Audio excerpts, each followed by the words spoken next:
যদি তুমি প্রথম সেমিস্টার ভূগোল অনার্সে ভর্তি হয়েছো তাহলে তোমার মনে এই চারটে প্রশ্নের মধ্যে অবশ্যই যে কোনো একটা প্রশ্ন এসেই যাবে। কি কি প্রশ্ন?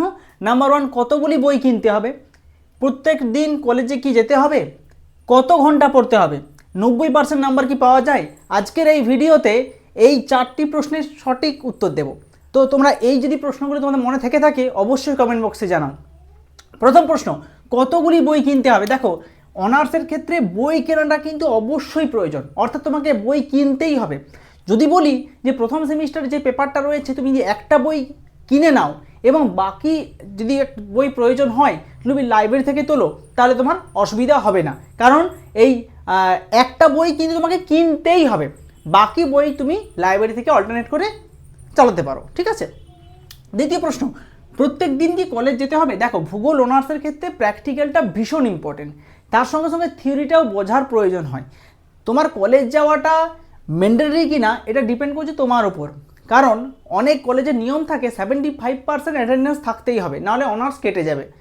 কিন্তু আবার বেশ কিছু কলেজে এরকম কোনো নিয়ম থাকে না, কিন্তু শিক্ষা লাভের জন্য এবং প্র্যাকটিক্যাল হাতে কলমে ভালোভাবে শেখার জন্য কলেজ যাওয়া প্রয়োজন।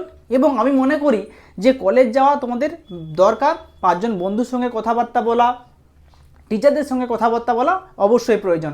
কাজেই কলেজ যাওয়াটা অবশ্যই প্রয়োজন, এই লাইফটা তোমার এনজয় করার মতো, এনজয় করে পড়াশোনা করার মতো। কাজেই কলেজে গিয়ে এই নতুন জিনিসটা তোমাকে নেওয়া প্রয়োজন, তাই কলেজ যাওয়া অবশ্যই প্রয়োজন। পরের প্রশ্ন, কত ঘন্টা পড়তে হবে? দেখো, এই প্রশ্নটা কিন্তু সবাইকার মনেই থাকে, খুব ইম্পর্ট্যান্ট একটা প্রশ্ন যে কত ঘন্টা পড়তে হবে। দেখো, ভূগোল অনার্সের ক্ষেত্রে কত ঘন্টা পড়তে হবে এরকম কোনো নিয়ম নেই যে আমাকে এত পার্সেন্ট নাম্বারের জন্য এত ঘন্টা পড়তে হবে, এরকম তো কোনো ব্যাপার নেই। চেষ্টা করো তোমাদের টিউশন কলেজ এটা বাদ দিয়ে দিনে 24 ঘন্টার মধ্যে তুমি যদি 4-5 ঘন্টাও পড়তে পারো সেটাও তোমার জন্য অনেক ভালো হবে। কিন্তু এই 4-5 ঘন্টা পড়তে হলে শুধু পড়লে চলবে না, সেটা রুটিন বানিয়ে পড়তে হবে। রুটিন কীভাবে তৈরি করবে তার ভিডিও কিন্তু অলরেডি আমার চ্যানেলে আপলোড করা আছে, সেটা তোমরা দেখতে পারো, সেখান থেকে অনেক সুবিধা হবে।